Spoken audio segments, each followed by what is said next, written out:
رسول کریم صلی اللہ علیہ وسلم عرب کی کواری لڑکیوں سے زیادہ حیا والے تھے. کواری لڑکیوں سے زیادہ حضور حیا فرمایا کرتے تھے.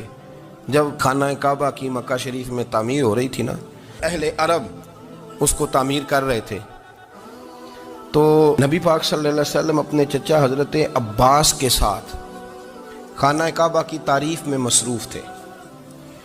تو عرب کے لوگ چونکہ لمبا کرتا پہنتے تھے پیروں تک، تو نیچے اگر کسی وقت کوئی چیز نہیں بھی ہوتی تھی تو کسی کو وہ نظر نہیں آتی تھی، چونکہ پردہ رہتا تھا، ایک لمبا کرتا پہنا ہوا ہوتا تھا.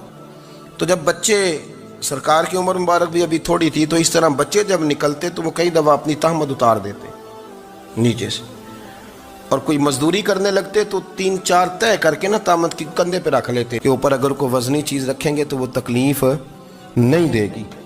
نبی پاک صلی اللہ علیہ وسلم بھی سب لوگوں کے ساتھ خانہ کعبہ کی تعمیر میں شامل تھے.